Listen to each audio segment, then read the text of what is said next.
Saludos, señoras y señores, y bienvenidos a una entrega más del Mundo por Montera, el canal más audaz para el público más inteligente. Hoy nos vuelve a acompañar nuestro querido amigo y nunca suficientemente estimado don Juan Antonio Aguilar, director del Instituto Español de Geopolítica y estudioso de geopolítica, estrategia y todas estas cuestiones de política internacional que nos llevan tan de cráneo. Juan Antonio, ¿qué tal? Bienvenido.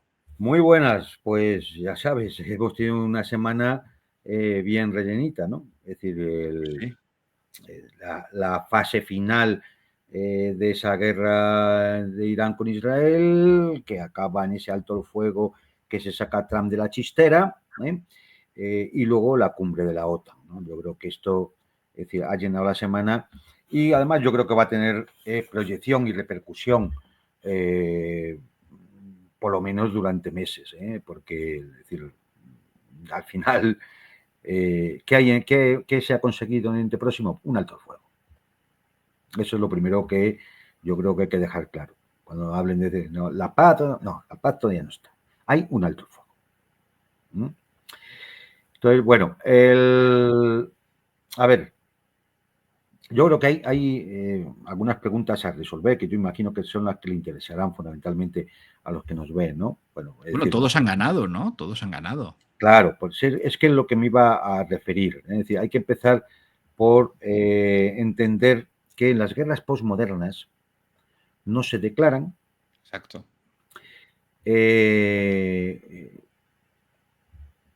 Los objetivos estratégicos a conseguir se dicen cuando ya se ha llegado al alto el fuego, de tal manera que tú los reconduces en función de cómo haya ido la campaña militar. Con lo cual nunca se pierde, claro. Claro. Claro, nunca se pierde. Es decir, tú lanzas la campaña, tú no dices qué objetivos llevas, no, por supuesto, ni declaras la guerra ni nada, y cuando se llega al final, dices, no, el objetivo era este. Claro, ese que has conseguido. Pero claro, si haces un análisis te das cuenta de que no era ese. Entonces, ¿qué tenemos aquí? Bueno, pues una agresión de Israel a un Estado soberano como es Irán. Excusa el plan nuclear iraní, por el cual, al parecer, en cualquier momento, en los próximos 10 minutos, Irán iba a fabricar una bomba nuclear que iba a lanzar sobre Israel, claro. Esta era la idea. Esta es la idea. Es decir, entonces, claro, esta es la excusa. Pero si ese hubiese sido el problema, toda la acción israelí hubiera ido fundamentalmente a la destrucción de esas instalaciones nucleares o incluso con la intervención norteamericana desde el primer día. Si era ese el objetivo estratégico de la agresión. Sin embargo, las cosas no suceden así. Las cosas suceden que Israel lanza una operación en la cual la primera fase es descabezar toda la cadena de mando del ejército iraní, realizar acciones de sabotaje interior, incluso también contra algunos elementos políticos y de la Guardia Revolucionaria, de las defensas antiaéreas, para provocar un shock que luego, acompañado con los bombardeos israelíes, creen el espacio adecuado, el entorno adecuado para provocar el derrocamiento del régimen de la Revolución Islámica. Así es. Es decir, este era el objetivo estratégico. Si no, no se hace eso. Pero es que además lo dijeron en Israel, lo dijeron en Estados Unidos. Vamos a eliminar, bueno, incluso amenazaron de muerte a Jamenei, con matarle.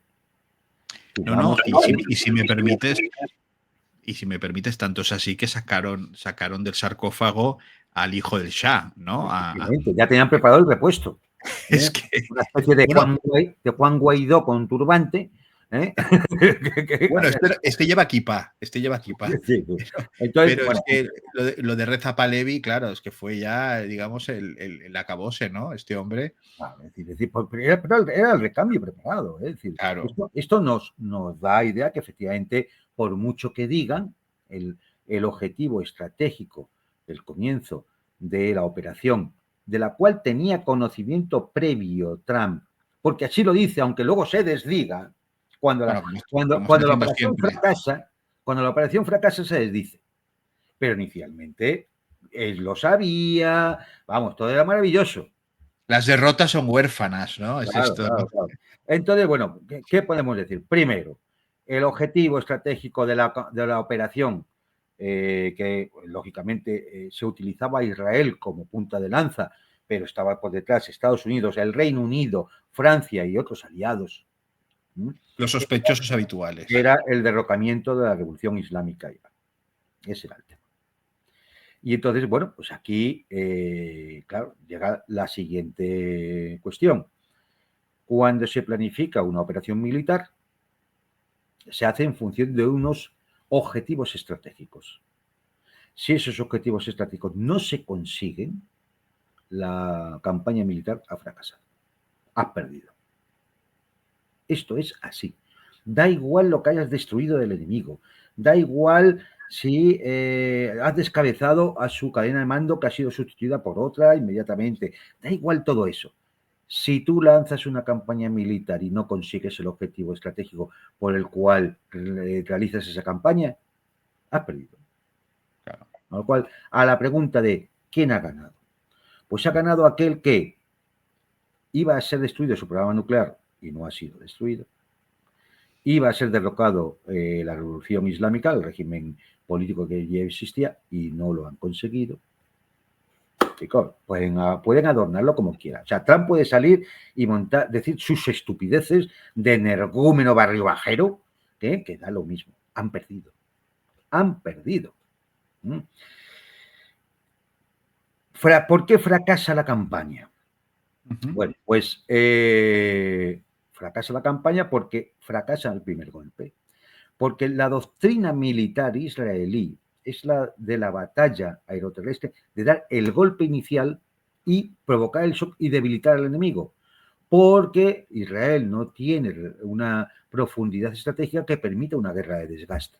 Claro, porque no tiene hombres, etcétera, todo Claro, lo que hemos hablado. ¿qué es lo que hemos visto? Que en el momento que Irán aguanta el primer golpe y comienza su acción de represalia, un día y otro día y otro día, Israel se va agotando.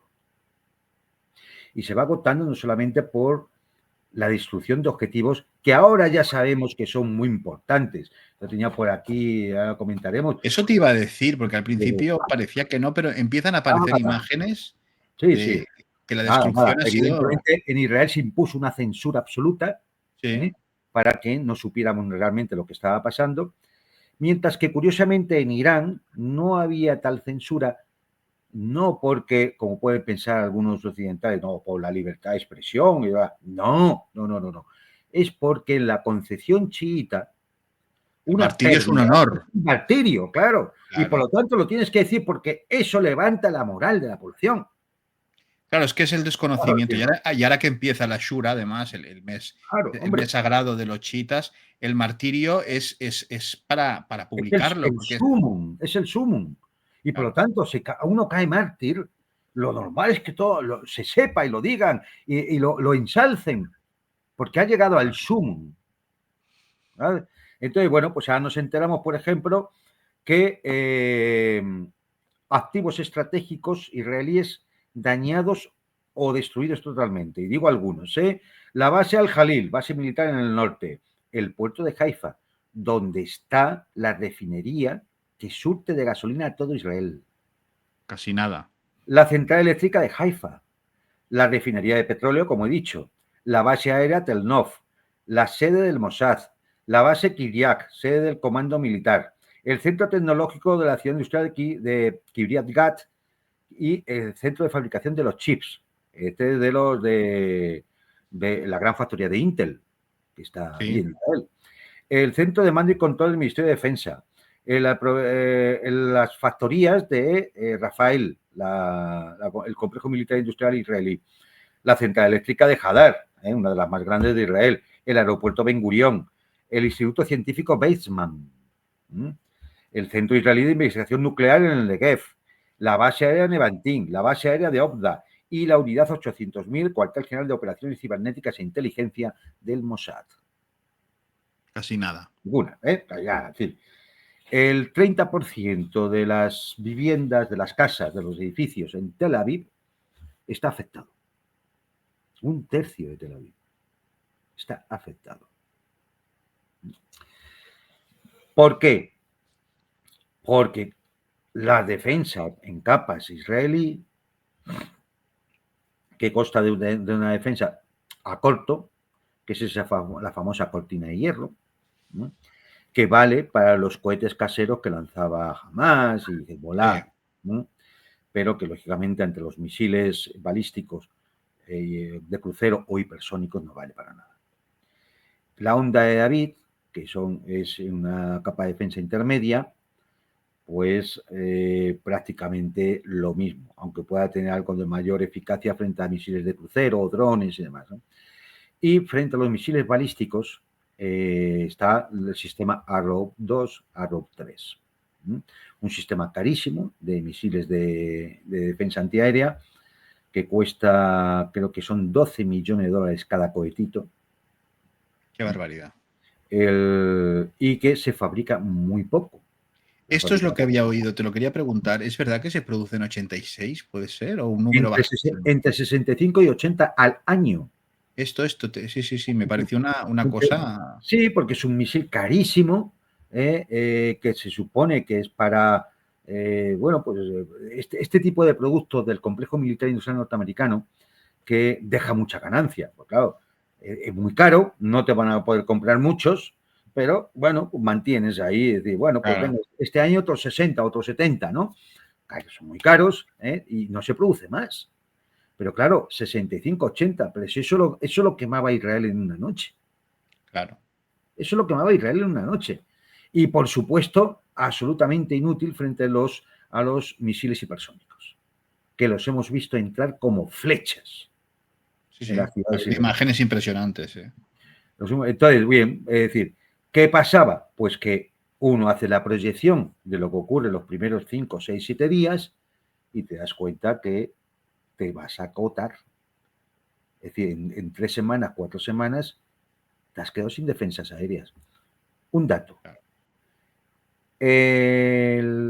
La capacidad de intercepción del todo el sistema de cúpula de hierro y demás del ejército israelí, la capacidad de intercepción bajó de un 70% a menos de un 50% en 4 días. ¿Por qué? Porque ya no podían seguir desgastando misiles a mansalva para detectar la mayor parte de las veces señuelos. Claro. Porque cuando veíamos imágenes y veías 8 o 10 puntos muy luminosos en el cielo, la gente puede pensar que esos son los misiles. No, esos son los señuelos. Claro, para quemar los misiles. Claro, Sí. Pero tú no sabes cuál de esos puntos luminosos es el misil.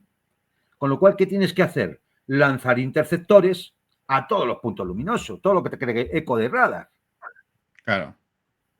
Y a lo mejor resulta que justo al misil no le das. Con lo cual, esto era desde un punto de vista puramente logístico, insoportable. Es decir, no ibas a poder tener, te ibas a agotar y no ibas a tener suficiente reserva de munición, de misiles antiaéreos para poder seguir manteniendo la cadencia. De hecho, todo el sistema TAZ de los Arrow que estaba en Qatar se lo llevan a Israel los norteamericanos para poder cubrir, es decir, para ayudar. Los buques norteamericanos de superficie, destructores y cruceros, que van al Mediterráneo, es para utilizar sus misiles antiaéreos. Porque aquello no da para más. Claro. Porque se iban a quedar. Con lo cual, llega un momento en que Israel no le queda más remedio que suplicarle a Trump que vaya en su ayuda y entre en la guerra. Y aquí se produce la trampa. Esto es lo interesante, porque esto ha sido rarísimo. Claro, aquí se produce la trampa. Es evidente que Trump se percata de que Israel quiere llevarle a la guerra, que ha fallado la operación y que ahora ¿qué queda? Desembarcar en Irán, ¿con cuánto? Un país de 90 millones y enorme. Con una superficie que es la mitad de Europa occidental. Y una orografía infernal, claro. ¿Qué piensa desembarcar? ¿Con 1 millón de soldados? Marines. 100.000, 1 millón de soldados. ¿De dónde? Y además, ¿a qué coste? ¿A qué coste? No solo ya el humano o el que pudiera provocar por destrozos en las bases o en los buques los misiles hipersónicos iraníes, sino imagínate los combates en aquel territorio. Sí, sí, un matadero, matadero. Imposible. Con lo cual, Trump tiene que, obligado por el Estado profundo, los lobbies sionistas, Israel que está pidiendo, suplicando la ayuda y demás, tiene que intervenir. Pero sabe que tiene que intervenir sin que eso le lleve a la guerra abierta. Porque eso puede ser una catástrofe. Y además iría en contra de todas sus promesas, que ya estaban produciendo una división en el Partido Republicano, en los MAGA, ¿no? Sí, una caída en las encuestas y una fractura en el movimiento MAGA, que es su apoyo. Y una caída de las encuestas, el 46% de apoyo nada más. Y ha pasado 120 días, como quien dice. Es decir, entonces tenía que hacer algo, a ver cómo salvaba toda esa situación. Y entonces se le ocurre lo de vamos a bombardear las instalaciones nucleares, ¿no? Con los famosos aviones. Y montan este espectáculo, en el cual, bueno, pues han bombardeado 3 instalaciones. En estos momentos, bueno, pues ya sabemos la polémica que ha surgido de si lograron destruir o no destruir o solo dañar las instalaciones. Yo lo que puedo asegurar, y por lo que he visto y lo que aparece ya en las imágenes satelitales, es que no aparece realmente una gran destrucción. Si a eso le sumas que había informaciones previas y luego posteriores de que Irán había sacado el material fisible de uranio enriquecido y a lo mejor seguramente otras cosas, aparte de poner a resguardo todo el know-how, los sistemas informáticos y demás, pues es posible que sí, aunque haya habido daños, incluso podrán retrasar parte de, o sea, el desarrollo del programa, pero retrasarlo ¿cuánto? 1 mes, 3 meses, 6 meses. Eso no es nada. Entre otras cosas, porque si hace falta material, hacen falta centrifugadoras, aunque las fabrica Irán, pero las puede obtener de Pakistán, las puede obtener de Corea del Norte, de China o de Rusia. Con lo cual, ese no era un gran problema para Irán, aunque hubieran destruido. Nayan, por ejemplo, bombardearon las viejas instalaciones, no las nuevas. ¿Esto fue a propósito? No lo sabemos. Y luego había una central nuclear con 2 en construcción al lado, donde estaban los rusos. Busher, ¿no? Busher. ¿Dónde estaban los rusos? Que Putin dijo que algo. También, claro, que también enriquecen uranio. Y eso ni lo rozaron, por supuesto. Y eso no ha sido atacado ni por Israel ni por Estados Unidos, una vez que Putin dio el aviso. Que creo que dijo, si no me corregirás tú, dijo, aquí hay personal ruso, ojo. Exactamente, aquí están los ingenieros rusos en el central. Y tengo garantías de que no va a ser afectado. Imagínate, claro. Con lo cual, el programa nuclear, pues, como alguno dice, ha podido ser retrasado, ¿no? Pero ni 10 años, por supuesto destruido no, 10 años tampoco. El famoso informe que filtran a CNN y a Washington Post, ese famoso, Washington Post, New York Times, bueno, da igual. Es decir, ese famoso informe que filtran, hombre, y que tanto ha indignado a Trump, a Peter Tan cabreadísimo. Dice que hay que meterlos en la cárcel. Claro, vamos a ver. Si es falso, pues es una fake. No hay que meter en la cárcel a nadie. Ni hay que montar el espectáculo que has montado. Oye, porque en la rueda de prensa del Pentágono que han puesto como un videojuego, ¿esto qué es? No, eso he puesto la guerra de la galaxia, sí. Eso no Son los cachondos. A ver, van a poner unos vídeos de Top Gun y de la guerra de las galaxias. Hombre, esto no es serio. Es decir, me ponen unos vídeos de cómo funcionan esas bombas. Y claro, uno se pregunta, oye, vamos a ver. En la guerra de Ucrania y en esta misma, entre Israel e Irán, hasta el dron más tonto ha ido con cámara para que sepamos y veamos cómo impacta. Estamos hartos de ver vídeos. Hasta el dron más tonto, el pequeñito de esos, vas viendo cómo se va acercando a un vehículo y ¡pum! Impacta. Y estos montan un operativo con 7 bombarderos B2, cada una con 2 bombas de esas. Que bueno, ahí hay una contradicción en el tema del peso de esas bombas con lo que puede cargar el bombardero, pero bueno, no vamos a entrar en eso ahora. Pero esos 7 bombarderos, acompañado de de aviones para repostar en el aire, acompañado de cazas de F-35 de superioridad aérea y de protección de los bombarderos. Oye, y nadie lleva una puñetera cámara para filmar los impactos de las bombas. ¿De verdad? Poco sospechoso, sí, ciertamente. Claro, ¿de verdad? Hombre, es claro que lo llevaban. Claro que lo llevaban, pero no han sido puestas al público porque cualquier analista podía darse cuenta entonces de si efectivamente el ataque ha sido efectivo, mediocre o un fracaso. Con lo cual, hombre, pues por ser un poco condescendiente con la cosa, vamos a determinar que ha sido mediocre. Es decir, habrá habido algunos daños en las instalaciones, nada que sea irreversible, y ya está. Y ya nos irán dando más información, irá saliendo más información, pero vamos, el informe filtrado de la inteligencia norteamericana, o sea, del Pentágono, perdón, es bien claro. No hay, es que, a ver, para que nos más datos. No hay registros sísmicos. No hay ni el más mínimo escape de radiación. ¿Qué pasa? Que es que, o sea, no le han dado ninguna centrifugadora que se haya roto y en ese momento el material que se estaba enriqueciendo, que a lo mejor estaría al 30% o al 40%. Es todo como muy limpio, ¿no? Como muy claro, limpio. es decir, no hay nada, no hay nada. No hay imágenes satelitales, la NASA no nos saca su foto de toda la vida. Es decir, entonces, vamos a ver, Trump podrá decir lo que quiera, pero de momento las evidencias son muy pobres, muy, muy pobres. Bien, pero se produce esto y entonces va a haber una reacción iraní y en ese momento Estados Unidos, Trump, se pone en contacto con los cataríes, con el gobierno de Qatar, para que llame a Teherán para decirle, vamos a parar. Y Teherán, hombre, que también tiene sus problemas porque está sufriendo los bombardeos. Lógicamente, y además tiene a una oposición manejada por el Mossad cometiendo sabotajes y atentados dentro de Irán, ¿no? Que por cierto, creo que están haciendo una limpieza importante los iraníes, ¿no? Una purga que vamos.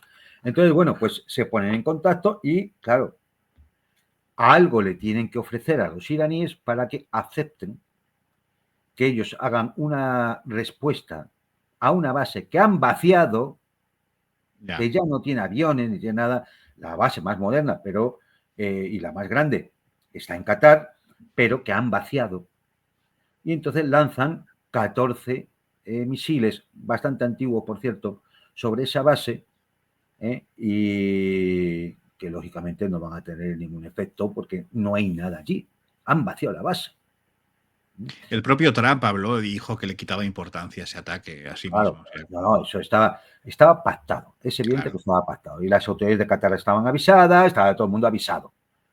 Prueba de ello es que, vamos, o sea, es que ni siquiera el resto de países se ponen en huelga diciendo, Dios mío, que no van a caer los misiles. Ni siquiera los mercados de petróleo dicen, ¡buf! Y se disparan para arriba. Solamente con la amenaza del tema del cierre de la propuesta de cerrar el estrecho de Hormuz empezó a subir algo el petróleo. Con lo cual, bueno, se produce ese ataque iraní a la base norteamericana, 14 bombas por 14, o sea, 14 misiles por 14 bombas, y entonces Trump, de la chistera, se saca el alto el fuego. Alto el fuego, en el cual los iraníes dicen, nosotros no hemos recibido ninguna notificación. Los israelíes dicen, nosotros no hemos recibido ninguna notificación. Y empieza a pedir que Dios bendiga a América, a Oriente Medio, a viva Irán, viva todo el mundo bueno. Y viva Honduras. Y viva Honduras. We are the world, we are these people. Sí, sí. Y entonces, bueno, pues se saca Esto, bueno, es una parada, es un alto el fuego. Evidentemente el conflicto sigue porque no se han acometido las raíces del conflicto, por lo tanto el conflicto sigue. Tenemos un alto el fuego. Trump necesita un acuerdo para acabar con esa guerra con el tema de Irán y con el tema de Gaza, porque tiene problemas en casa. Y lo de todo esto le está viendo muy mal, porque queda en evidencia de su propia gente, la prensa le ataca por todos lados, los demócratas se mueven, hay protestas en contra de la guerra, etcétera, etcétera, ¿no? Y bueno, pues claro, si juntas la división interna, la fractura social, la situación económica norteamericana y que en definitiva la operación ha fallado, Claro. tienes que adornar de alguna forma que no es así, pues eso lleva a una caída de, como he dicho, de las encuestas, y entonces Trump tiene que forzar un alto el fuego. ¿Y cómo lo fuerza? Porque Irán ya había dicho una cosa: si Israel deja de atacar, yo dejo de atacar. Que el que se está defendiendo es Irán. Claro, no, el Claro. atacado, Es decir, el claro, agraviado es Irán, eso claro. está claro. Entonces, ¿a quién hay que forzar? Hay que forzar a Netanyahu a aceptar, como sea, el alto el fuego. Y hemos llegado a esta situación hoy, ¿no?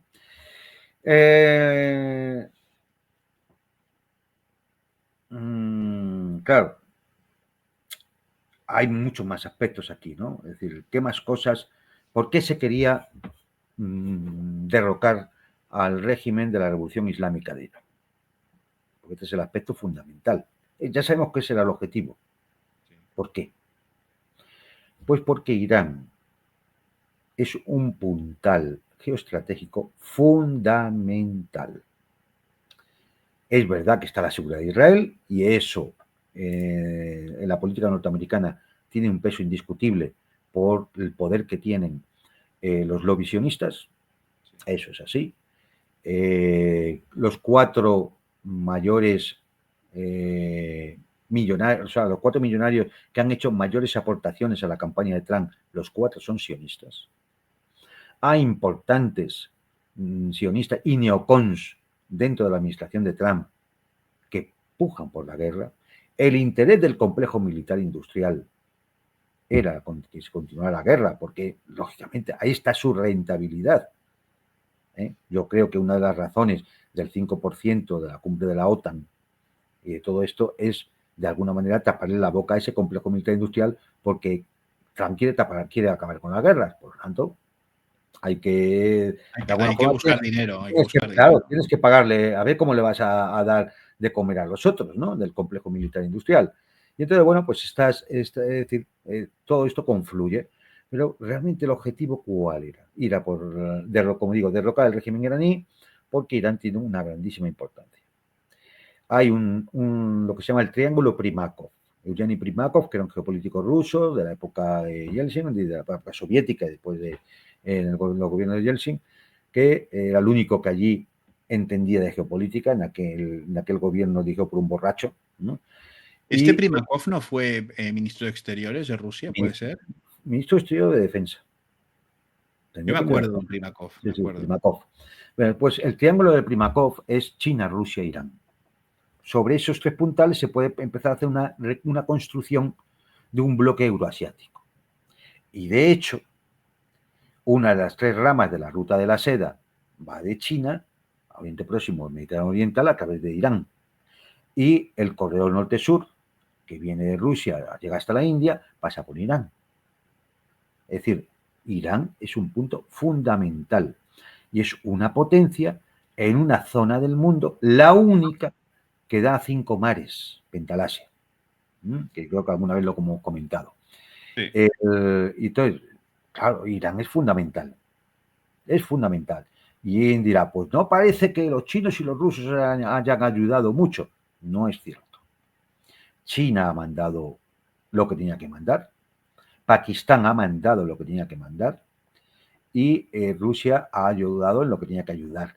Y si no ha habido más ayuda, ha sido porque el régimen iraní no lo quería. Porque este Pezeshkian al principio era un poco Porque mustio. estos Era un poco. este gobierno iraní tenía la esperanza de poder llegar a algún tipo de acuerdo, como Para aquel que es de Occidente. 2015, y se levantaran sanciones, etcétera, etcétera, etcétera. Es decir, estaba de alguna forma tonteando con Sí, Estados Unidos y los occidentales, que es un error gravísimo. Es así decir, con es. Estados Unidos y los occidentales no se puede tontear ni hablar ni nada. O sea, lo más lejos posible. Sí, sí, sí. Porque te la van a hacer. Te la van a hacer. Entonces, bueno, pues esto pensaba. Y claro, cuando, por ejemplo, se negocia el acuerdo estratégico de Irán con Rusia, Rusia propone la alianza militar, igual que con Corea del Norte, exactamente igual, y reforzar su defensa antiaérea. E Irán reduce el nivel de esa alianza estratégica, quizá temiendo que, como Rusia está enfrentada a la OTAN en Europa, a ver si esto nos va a arrastrar a una guerra en Europa, en apoyo de Rusia. Sea Sí, por por lo eso que, te decía que este Pezeshkian era un poco pusilánime con el tema, claro, ¿no? sea por lo que fuera, por lo que fuese, el caso es que Irán rebajó el nivel de ese acuerdo estratégico y ahora ha pasado esto.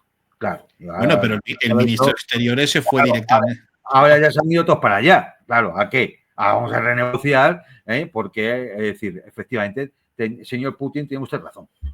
Claro. Claro, claro. Y ahora está el ministro de Defensa iraní, está en China, ya ha estado probando los aviones chinos estos de cuarta generación que ha utilizado Pakistán, que han derrotado a los aviones occidentales. Claro, claro. Qué remedio, ¿no? Y entonces, bueno, pues esta es la situación ahora de ciertamente de impasse.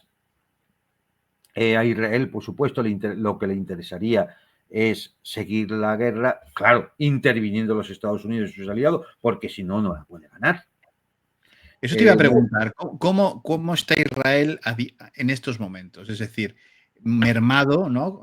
Yo diría, Hombre, mermado, con un gran nivel de destrucción, pero sobre todo con una cosa que, claro, les pone en inferioridad respecto a los iraníes, ¿no? Que es lo que hemos hablado antes del tema del martirio. Irán es un país acostumbrado a sanciones desde el año 1979, que se dice pronto, ¿eh? en las cuales pues se acostumbran a sobrevivir, a, bueno, pues a buscar como puedan aquello que no tienen y necesitan, a fabricar lo que ellos necesiten si pueden hacerlo.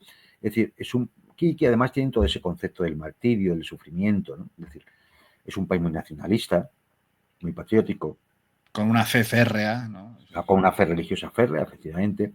Y claro, Israel se encuentra con que es una población con un cierto nivel de vida alto,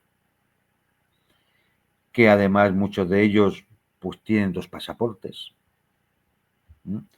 Y que ellos no se fueron a Israel para que le cayeran misilazos de Irán. Claro. Consecuencia, desde el 7 de octubre de 2023, 500.000 de israelíes se han ido,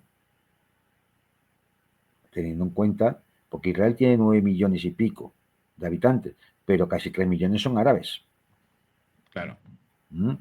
Entonces, de lo que es población hebrea, ¿no? Es decir, pues ya se ha ido 500.000.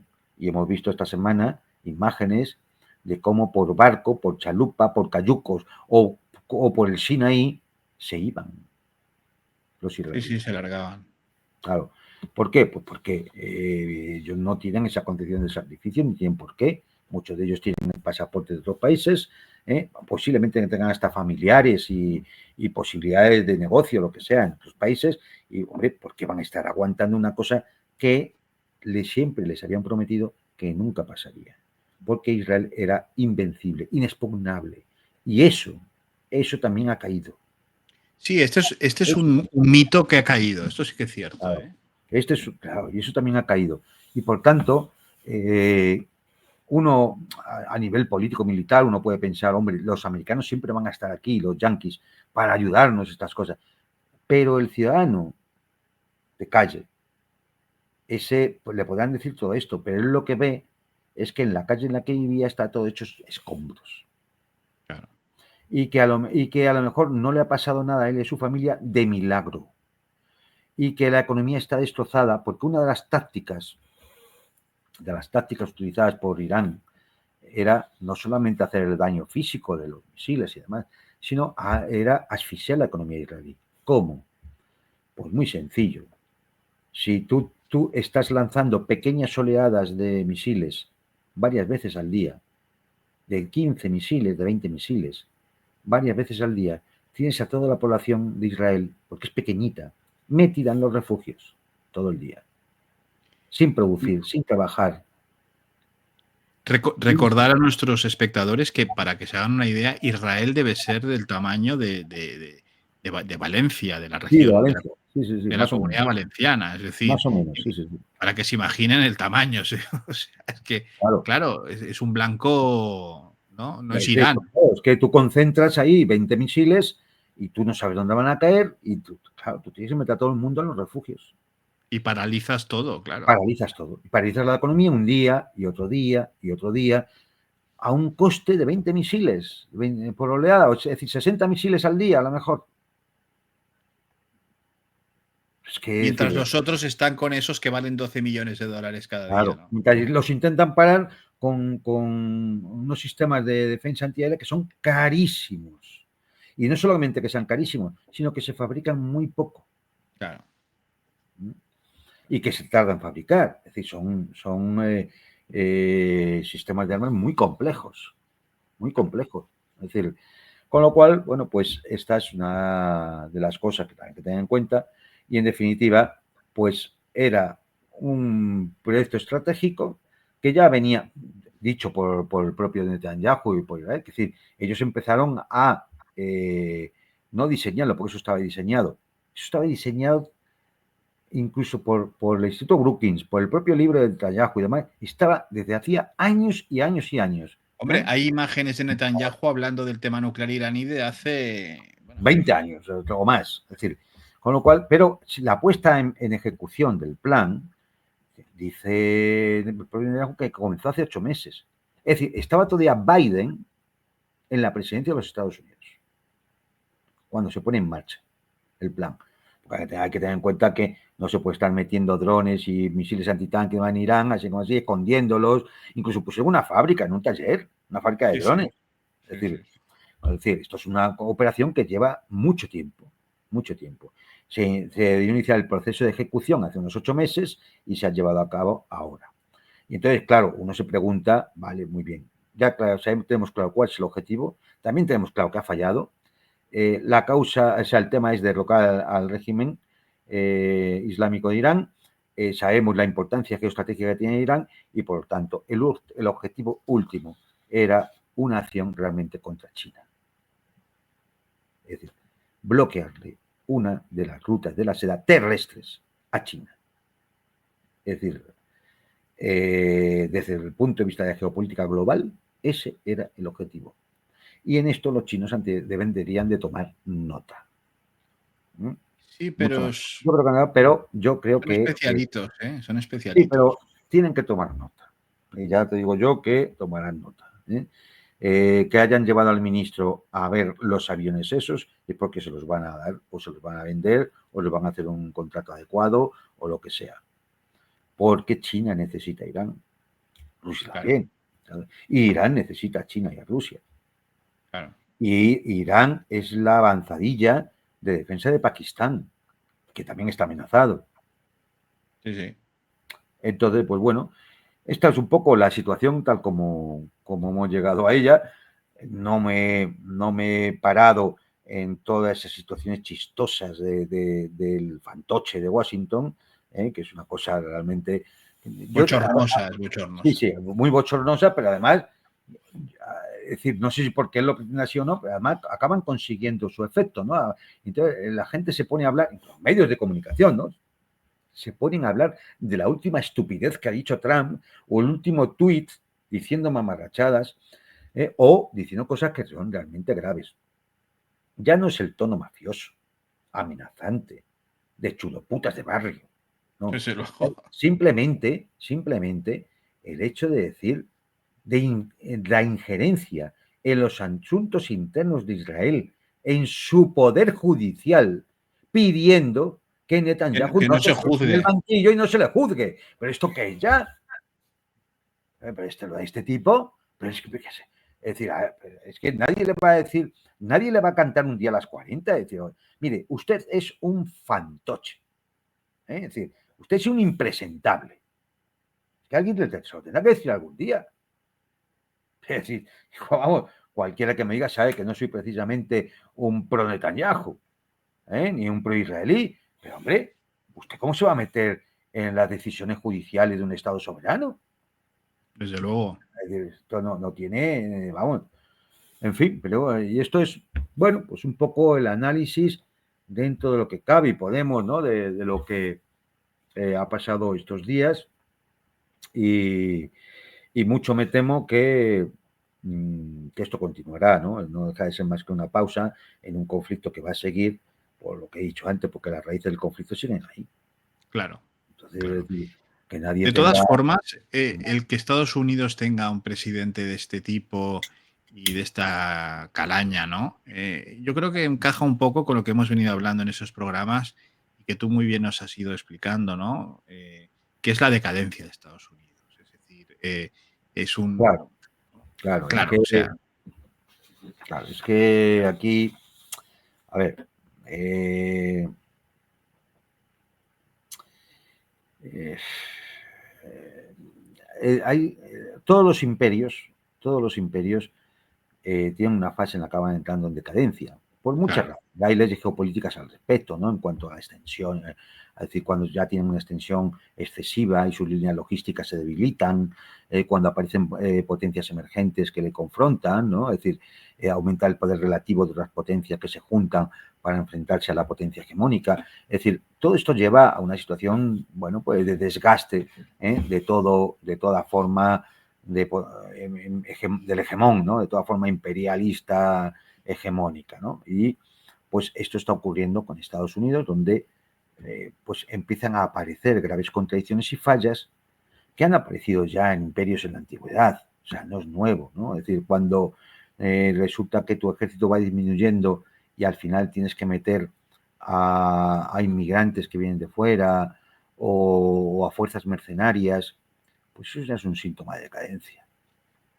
Cuando para mantener la producción del material militar, pues resulta que ya casi no tienes industrias y has dejado de explotar materias primas en sitios donde antes tenías y ya no las tienes y empiezas a ver que dependes de otros para claro. mantener la producción militar o la producción tecnológica, pues es otro síntoma de decadencia.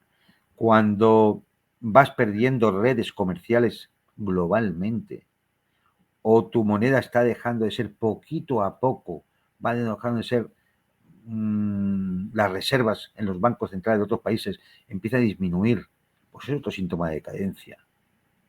Cuando el nivel de la clase política y de la clase gerencial y de los ingenieros y de los científicos también decae por muchísimas de las razones, entre otras cosas porque la educación también decae, es porque dentro no se están haciendo las cosas bien y es otro síntoma de decadencia. La Claro. fracturación social, la polarización, la desintegración social, todo esto se va acumulando. Ninguna de esas cosas por sí solas hundiría una potencia. Pero todas Pero juntas. todas juntas es una convergencia de catástrofes. Y la ruina moral, ¿no? También, porque claro, Claro, es sí, que... sí, sí, claro, por supuesto. Es decir, cuando ya se pierden los viejos valores que dieron lugar a la nación americana, ¿no? Es decir, a los Estados Unidos de América, los padres fundadores y todo esto, cuando se pierde toda esa perspectiva, se pierde esos referentes, pues también entras en crisis moral, ¿sabes? Y es otro síntoma más de decadencia. Y, claro, y digo, cuando todo eso converge, los problemas se multiplican. Y a veces pues, actúas de forma impulsiva, intentando evitar lo que ya se empieza a ver como inevitable. Bueno, pues Trump es un personaje ególatra que piensa que él él, solo él, que viene a salvar al mundo y a traer la paz, solo él es el único capaz de hacer que América vuelva a ser grande de nuevo. Si te fijas en el lema, ya es decadente por sí. Porque si tienes que volver a ser grande, es que ya no lo eres. ya no lo eres. Claro. Sí, sí. Es así. Ahí está la trampa, ahí están los diablos semánticos, sí, ciertamente. Claro. Entonces, es decir, y es un reconocimiento, a lo mejor subconsciente, de que efectivamente esto ya no es lo que era, ¿no? Y ya no somos lo que éramos. Y entonces yo, Donald Trump, voy a hacer que volvamos a ser lo que éramos. ¿Verdad? Como si esto fuera una cosa de voluntad, ¿no? Y entonces hemos ido viendo en estos primeros 120 días, pues que cosa en la que se metía, cosa en la que luego tenía que retroceder. Es decir, no había que mira la Reserva Federal, también le han dado un disgusto, ¿no? Sí, igual, no. Realmente no te das cuenta de la debilidad. Realmente no hay potencia. No domina la Reserva Federal, que no baja los tipos de interés, con lo cual no ayuda a pagar la ingente deuda de la cual este año vencen casi 10 billones de dólares. No, por supuesto, ha hecho el ridículo con China y los aranceles. Los aranceles a nivel mundial, pues ha tenido que rectificar varias veces, y con Canadá, y con México ha hecho el ridículo. Ahora amenaza con bombardear los cárteles de la droga mexicanos, ¿no? Es decir, bombardear. Bueno, y por qué no decirlo, ya que ha amenazado a nuestra patria, ha amenazado a España, ¿no? Ha dicho que... Bueno, a esto le podíamos sumar el tema de Ucrania, el tema de Groenlandia, le podíamos ir sumando cosas. Y luego, claro, al final, como lo que necesitan para esto que hemos hablado de la deuda, demás, es dinero. Y hay que contentar al complejo militar industrial, que es uno de sus apoyos, y hay que apoyar a Israel porque los visionistas son otro de sus apoyos, además, pues llega a la cumbre de la OTAN y dice 5%. 5% del PIB.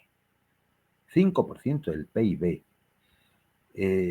O sea, para que nos hagamos una idea, porque es que claro, se dice 5% del PIB, el 5% del PIB es prácticamente la mitad de las pensiones de España. La mitad de las pensiones. Sí, es decir, vamos a ver. Sí. ¿De qué estamos hablando, no? Claro, es como si le fuéramos a subir un 50% las pensiones a todos nuestros jubilados. Sí. Claro. Y ese 50% no se lo vamos a dar a los jubilados y lo vamos a gastar en armas.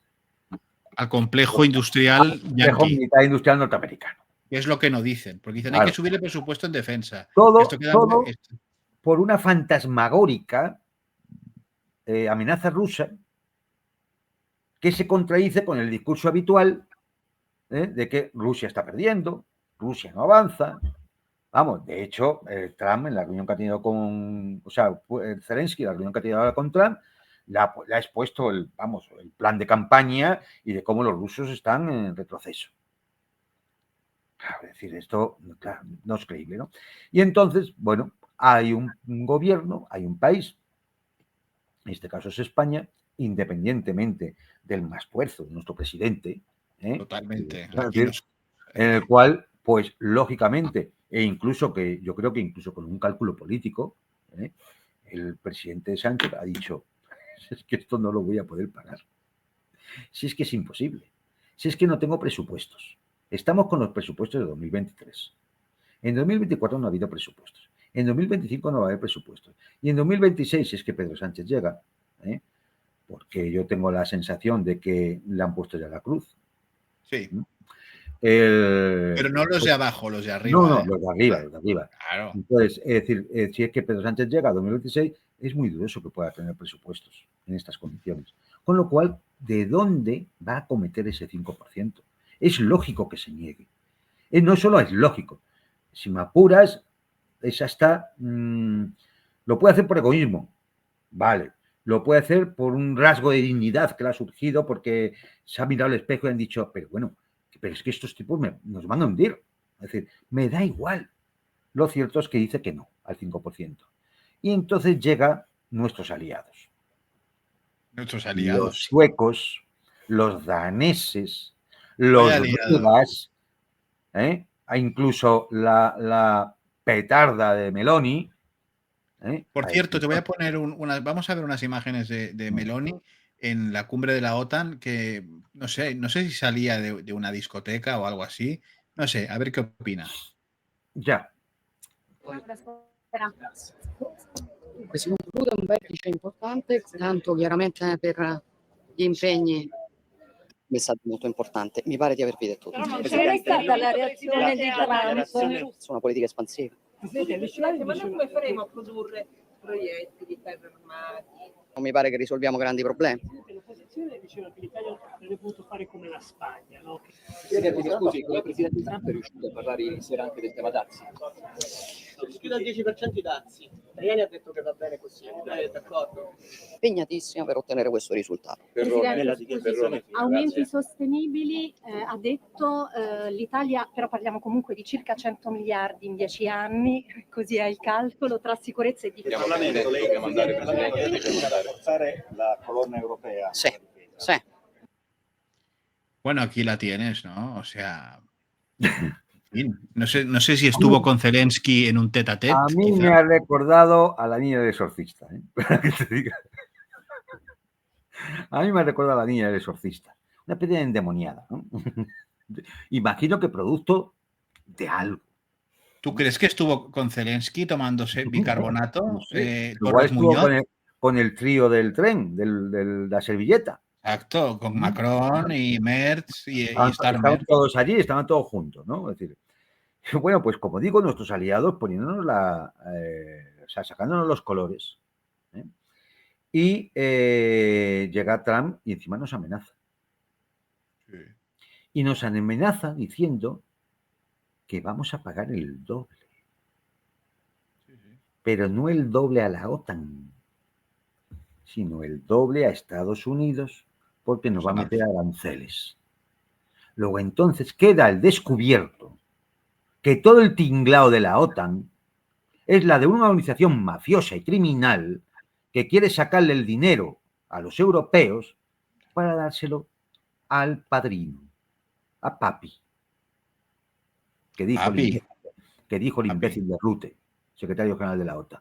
Bueno, yo creo que Rutte no sé si es una especie de reptil ya o no sé a qué ha quedado reducido, pero Rutte, ese rey de Holanda, o sea, han quedado todos. Rutte solo le ha faltado ponerse de rodillas.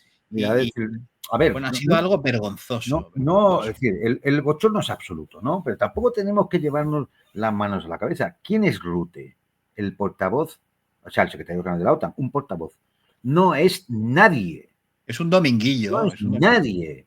Es un karaoke de Trump. Es un karaoke de Trump. Es un petardo que vive a costa nuestra, siempre a costa nuestra. Esto siempre. Y que no pinta nada, y que lo único que hace es babosear por donde pasa el jefe, hasta el punto de que mira ese mensaje privado que le envía a Trump y que querido Donald. O sea, es que es una cosa, o sea, de una indignidad, de una falta de decoro, de una miseria moral. Pero bueno, estos son los personajes que nos ponen, que no ha elegido nadie, por supuesto, claro, a Rutte no lo ha elegido nadie, pero lo han elegido entre ellos. Como siempre, claro. Y entonces, bueno, pues nada, nos amenaza el señor Trump, es decir, y bueno, pues, es decir, ¿qué va a hacer el señor Sánchez? ¿Qué es lo que me gustaría a mí que hiciera?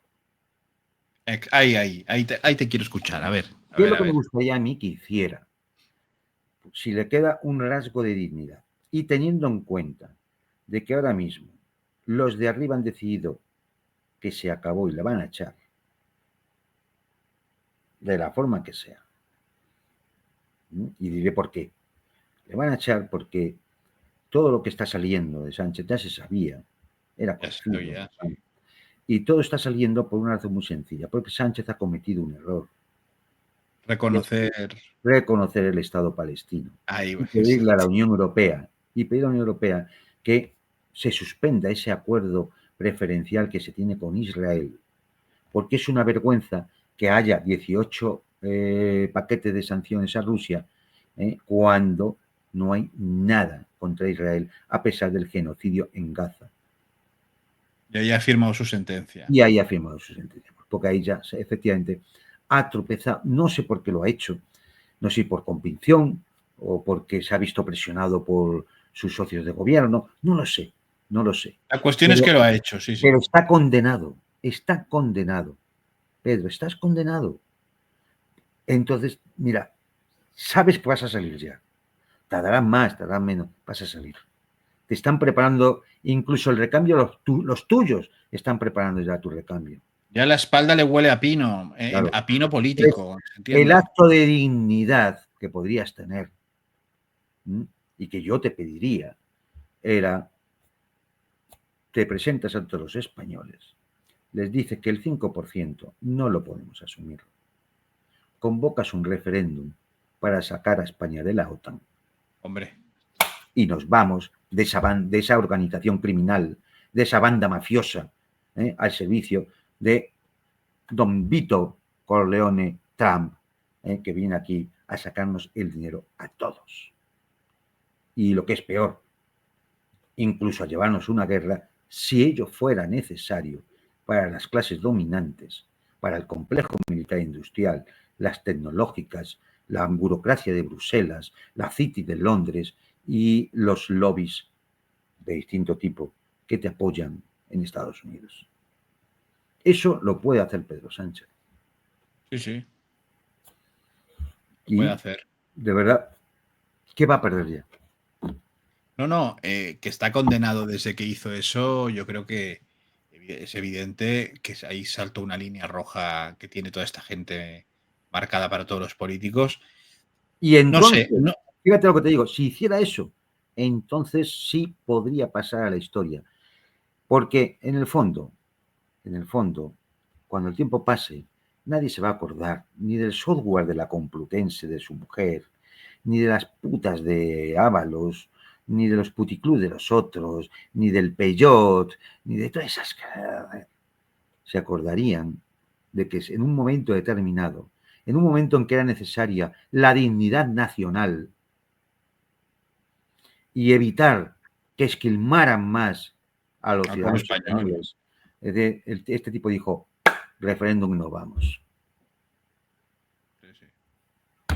Otra cosa es si lo ganaríamos.